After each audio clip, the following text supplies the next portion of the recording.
Hello everyone, welcome back to the official channel of Vidyam tutorials. तो आज हम लेकर आए हैं आपके लिए most important questions for accountancy class 12 boards. तो आज की वीडियो में हम chapter wise most important questions देखेंगे। अगर आपको लगता है कि हमने ये चैप्टर कर लिया है तो आप इन क्वेश्चंस को जरूर चेकआउट करो कि आपने ये टॉपिक्स करे कि नहीं करे, क्या ये क्वेश्चंस करे क्या नहीं करे। तो हमने सैम्पल क्वेश्चन पेपर और प्रीवियस ईयर्स के पेपर्स को एनालिसिस करके ये पूरा एनालिसिस बनाया है, ये पूरे रिजल्ट्स निकाले हैं और आपको ये क्वेश्चंस प्रैक्टिस करने हैं।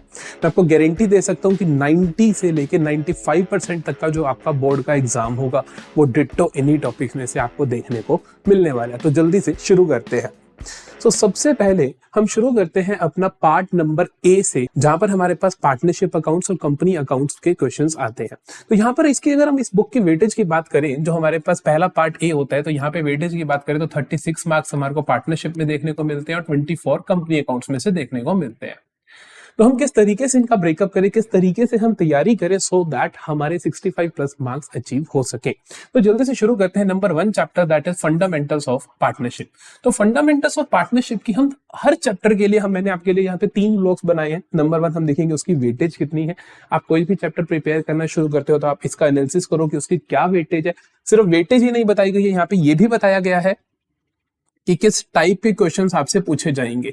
अगर मैं फंडामेंटल्स की बात करूं तो 4 से 6 यहाँ पे आपको एमसीक्यूज देखने को मिलेंगे और आपको 1-3 मार्कर क्वेश्चन देखने को मिलेगा। अगर इस साल के सैंपल क्वेश्चन पेपर की बात करें तो वहां पे 6 मार्कर है, लेकिन जनरली ऐसा नहीं होता है। तो हम ने बहुत एनालिसिस करके इस वीडियो को बनाया है। तो आपको यहाँ पे वेटेज देखने को मिलेगी, किस टाइप के क्वेश्चंस आपको प्रैक्टिस करने हैं सो दैट आप उन्हें अटेम्प्ट कर सको। तो फंडामेंटल्स की बात करूं तो मैंने आपको जैसे बोला 4 से 6 एमसीक्यूज, जो कि बहुत बड़ी बात है। टोटल 16 एमसीक्यूज हमें पार्ट ए में दिखेंगे, जिसमें से 4 से 6 फंडामेंटल्स में से देखने को मिलेंगे। एक 3 मार्कर क्वेश्चन यहाँ पे हमें देखने को मिलेगा।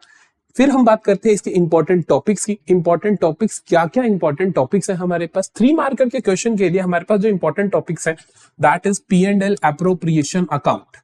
जब मैं P&L एप्रोप्रिएशन अकाउंट की बात कर रहा हूं तो P&L एप्रोप्रिएशन अकाउंट हर केस का बोले तो कि प्रॉफिट्स के केस में, लॉसेस के केस में, जब हम कहते हैं कि प्रॉफिट्स जो है वो लेस है एप्रोप्रिएशन से, तो उस केस में तो आपको हर केस का P&L एप्रोप्रिएशन अकाउंट आना चाहिए।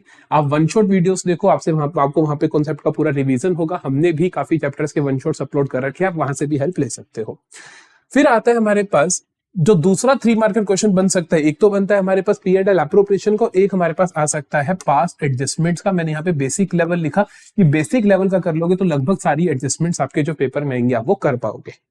इंटरेस्ट ऑन ड्रॉइंग्स और इंटरेस्ट ऑन लोन, इनके क्वेश्चंस हमारे को एमसीक्यूज में देखने को मिलते हैं, तो इसीलिए दोनों इंपॉर्टेंट टॉपिक बन जाते हैं। इंटरेस्ट ऑन ड्रॉइंग्स का सबसे ज्यादा इंपॉर्टेंट टॉपिक जो होता है आपका एवरेज पीरियड मेथड, कि एवरेज पीरियड मेथड का जब आप यूजेज करके इंटरेस्ट ऑन ड्रॉइंग्स निकालते हो तो वो कैसे निकलेंगी। फिर मैंने आपको तीसरा जो बॉक्स दिया वहां पर है क्वेश्चंस टू डू, कौन कौन से क्वेश्चंस प्रैक्टिस करने हैं, क्योंकि बहुत बड़ी कंफ्यूजन होती है कौन कौन से क्वेश्चंस करें।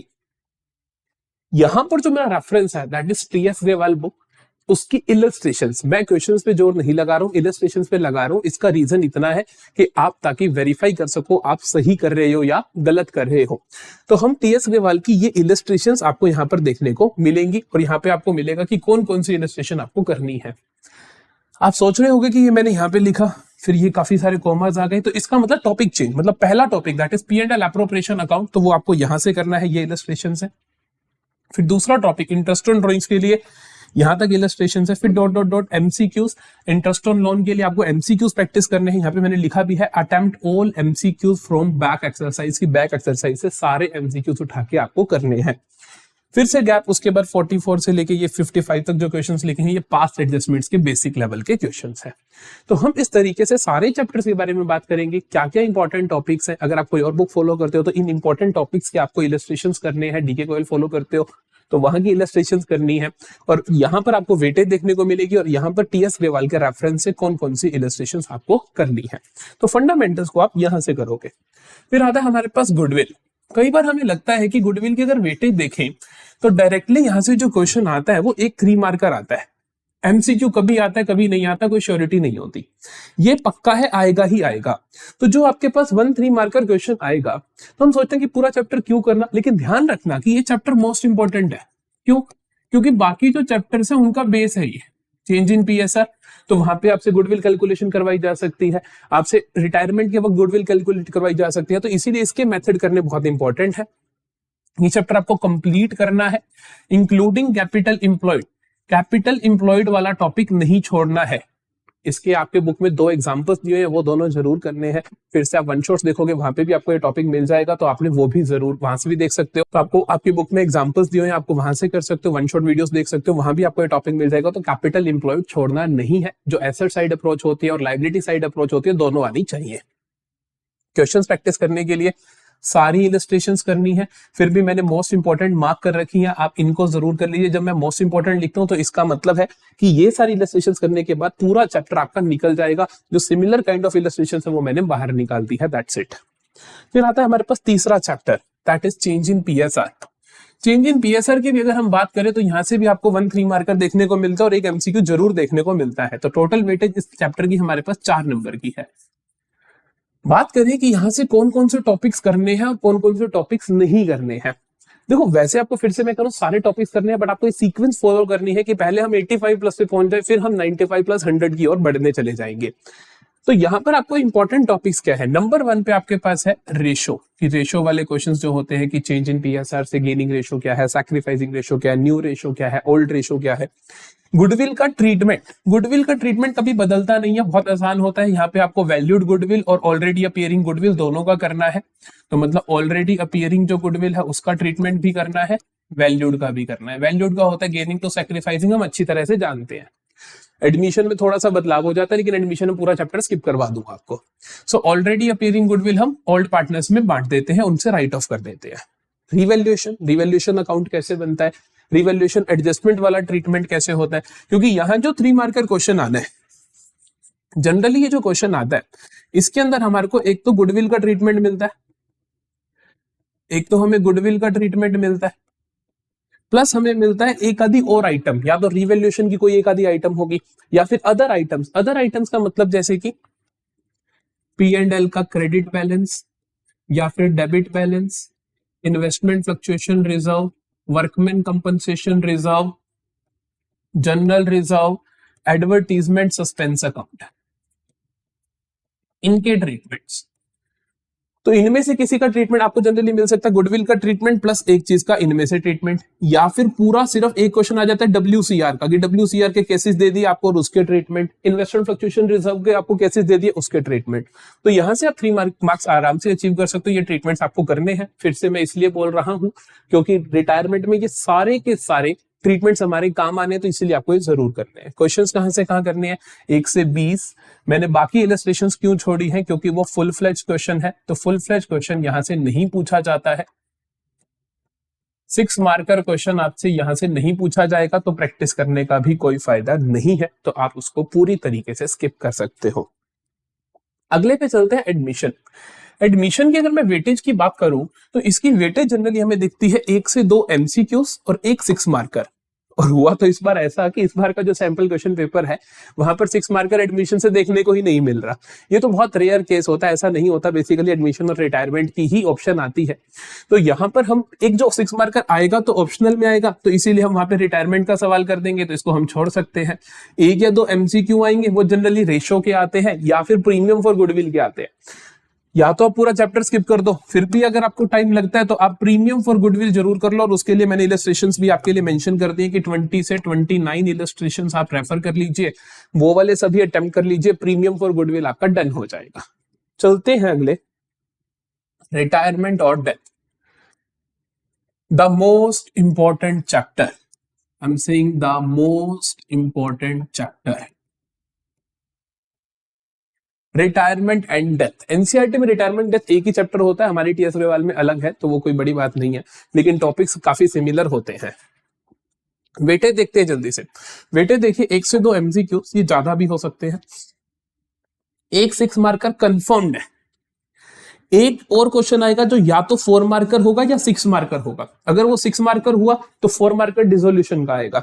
अगर यहाँ पे 4 मार्कर आ गया तो 6 मार्कर डिसोल्यूशन का आएगा। जनरली यहाँ पे हमें 4 मार्कर दिखता है और डिसोल्यूशन का 6 मार्कर दिखता है। टाइप ऑफ क्वेश्चन की बात करते हैं। जो 6 मार्कर में क्वेश्चन बोल रहा हूं आपको, वो एडमिशन के जो ऑप्शनल आना है वो वाला क्वेश्चन रिटायरमेंट से आना है। जो 6 मार्कर ऑप्शनल आना है आपका एडमिशन और रिटायरमेंट का, तो ये रिटायरमेंट का क्वेश्चन होगा फॉर श्योर, रिटायरमेंट का फुल लेंथ क्वेश्चन होगा। जो 4 मार्कर 6 मार्कर के चांसेस कम होते हैं, 4 मार्कर जो क्वेश्चन आना है वो आपका वो क्वेश्चन होगा, या तो होगा कि आपको लोन अकाउंट बनाना है या एग्जीक्यूटर का अकाउंट, कि जब हम उसको पेमेंट कर दे तो लोन अकाउंट हम सीखते हैं जो कि बहुत आसान होता है, या फिर जो क्वेश्चन आपके पास ऑप्शन में होता है यहां पर वो होता है कि कैपिटल अकाउंट बनाइए, कैपिटल अकाउंट ऑफ रिटायरिंग या फिर डिसीज पार्टनर जो हमें उसके एग्जीक्यूटर को प्रोवाइड करना है, जहां पे हम क्या करते हैं उसको कैपिटल अकाउंट बना देते हैं और उसमें बोलते हैं उसको क्या क्या चीजें मिलनी चाहिए, क्या क्या चीजें उससे लेनी चाहिए, वो सारी चीजें हम कर देते हैं। तो ये 4 मार्कर हमारे पास क्वेश्चन जनरली देखते हमको मिलता है। एक और दो एमसीक्यूज होंगे, वो कहीं से भी हो सकते हैं, जैसे कि वो हो सकते हैं कि बेसिकली वो रेशो से मिलते हैं कि रेशो के अंदर चेंजेस आ गए तो आप किस तरीके से करोगे। इंपॉर्टेंट टॉपिक्स क्या क्या है, एक मोस्ट इंपॉर्टेंट टॉपिक फिर से एमसीक्यू यहां से जरूर देखने को मिलता है, कई बार यहां से हमारे को 3 या 4 मार्कर भी देखने को मिल जाता है कि 3 मार्कर अगर ऑप्शन का क्वेश्चन है तो वो कई बार फंडामेंटल्स या फंडामेंटल्स में ऑप्शन आ जाता है, या हम यहां से एक क्वेश्चन वहां पे निकल जाता है कि sharing profits till date of death या रिटायरमेंट। इसके 2 मेथड्स होते हैं, आपको दोनों आने चाहिए। एक मेथड होता है कि on the basis of sales या फिर टर्नओवर, एक मेथड होता है कि प्रीवियस ईयर के प्रॉफिट्स के बेसिस पे। तो ये दोनों मेथड्स आपको आने चाहिए। ये पता होना चाहिए कि रिमेनिंग पार्टनर्स में रेशो अगर बदल रही है तो क्या ट्रीटमेंट होगा, रेशो अगर नहीं बदल रही तो क्या ट्रीटमेंट होगा।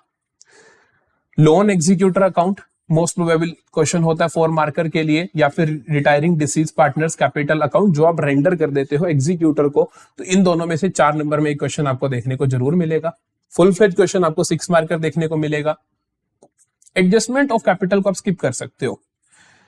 बोर्ड एग्जाम के अंदर जो पेपर आता है उसके अंदर जनरली एडजस्टमेंट ऑफ कैपिटल का हमें क्वेश्चन नहीं देखने को मिलता है, मतलब जो फुल फ्लेज क्वेश्चन होता है उसकी एडजस्टमेंट बहुत कम चांसेस होते हैं हमें देखने को मिले, चाहे आप 2024 के पेपर उठा के देखो चाहे 2023 के उठा के देखो।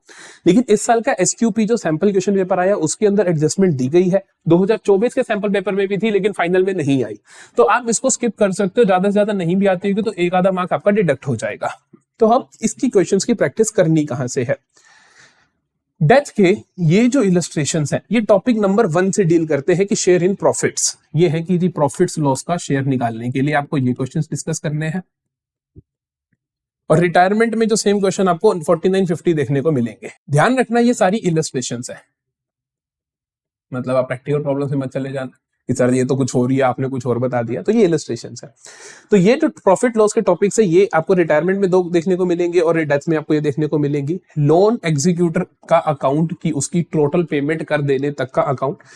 डेथ का इलस्ट्रेशन 15 इज वेरी इंपॉर्टेंट, क्योंकि यहां पर बेसिकली क्या है, आपको जो इलस्ट्रेशन 15 है यहाँ पे वो केस देखने को मिलता है कि 9 महीने और 6 महीने 9 महीने और 3 महीने के गैप्स में किस तरीके से इंस्टॉलमेंट्स पे हो रही है, एक बार जरूर विजिट करना।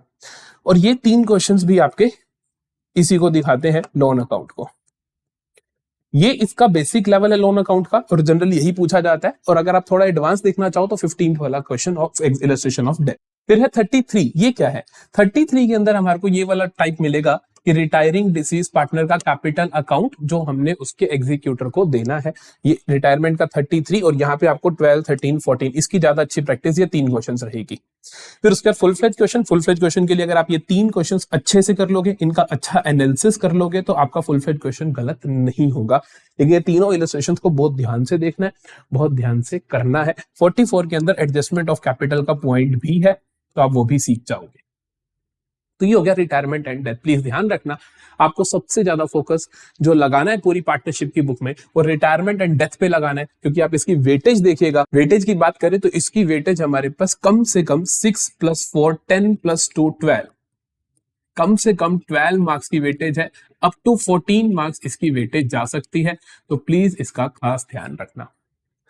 देन आता है हमारे पास पार्टनरशिप की बुक का लास्ट चैप्टर, डिसोल्यूशन। डिसोल्यूशन के हम सिर्फ और सिर्फ ये 2 टॉपिक्स ही करेंगे और पक्की बात है क्वेश्चन यहीं से आएगा।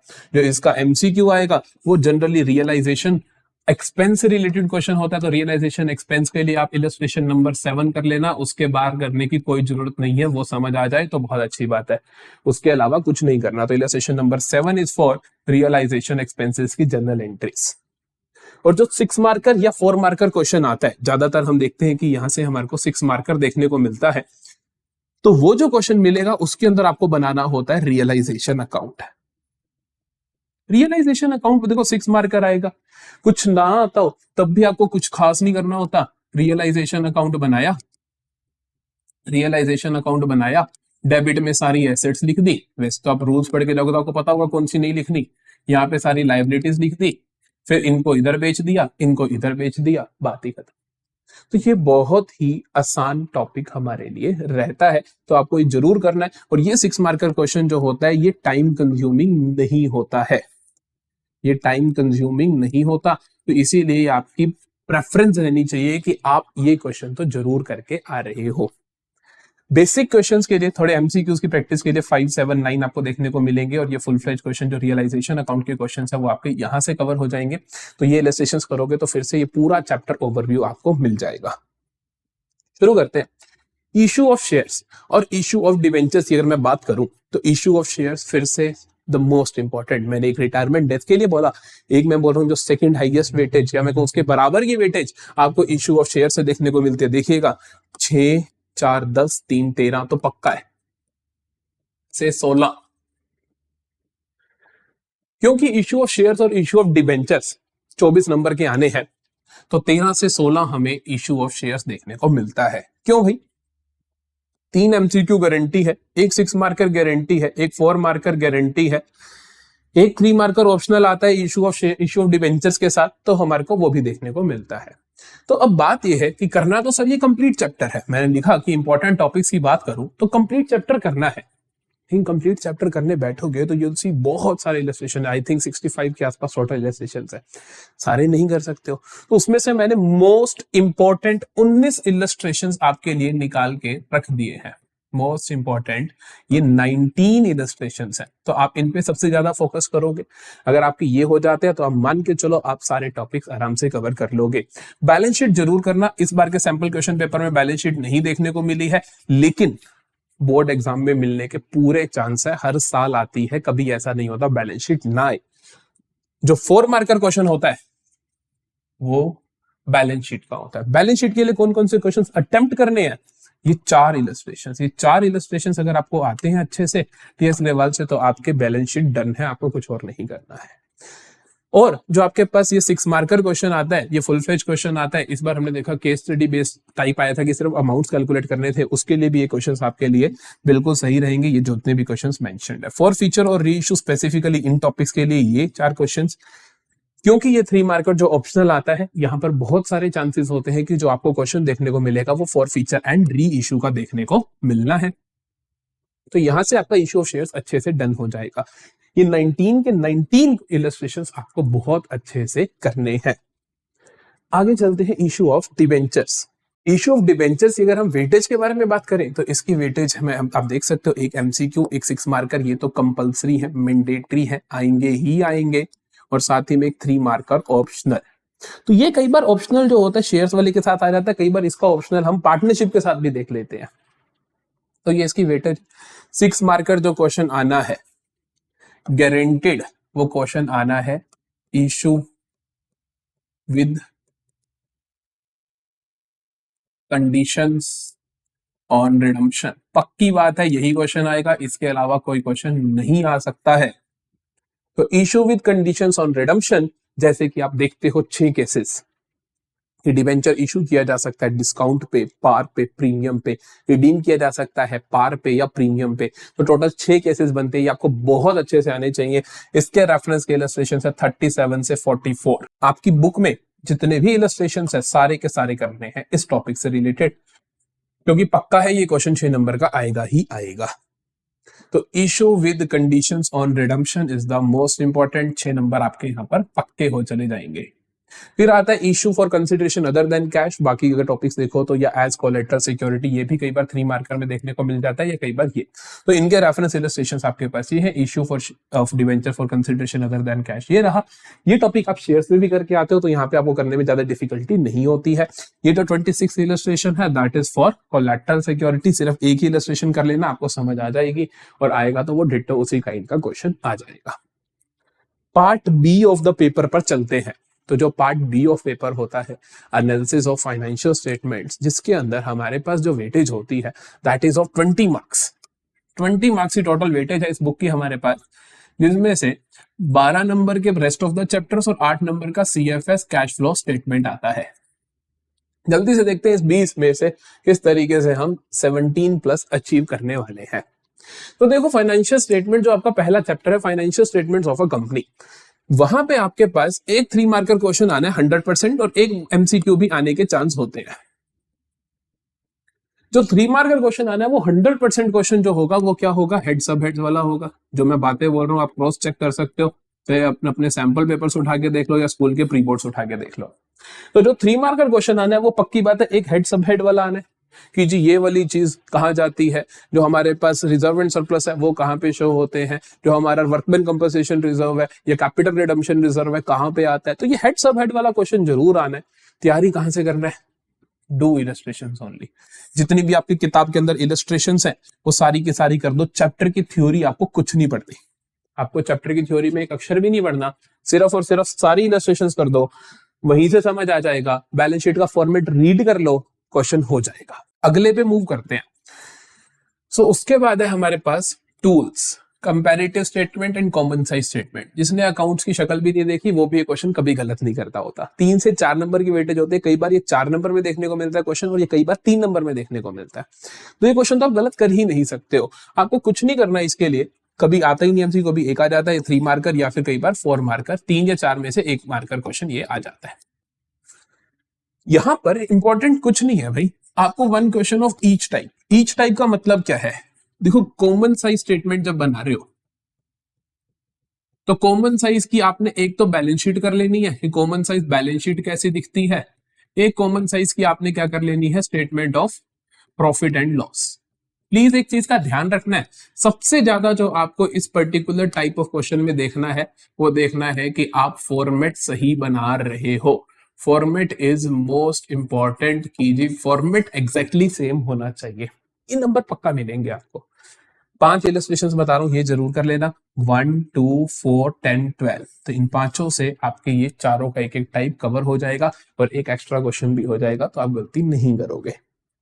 उसके बाद है हमारे पास रेशियो एनालिसिस। रेशियो एनालिसिस आपको कंप्लीट चैप्टर करना है। हर बुक में से एक चैप्टर हमने बहुत अच्छे से कंप्लीट करना है। पहली बुक में तो गुडविल बोला था, उसमें कुछ ज्यादा होता ही नहीं है। दूसरी बुक में मैंने आपको इशू ऑफ शेयर्स बोला।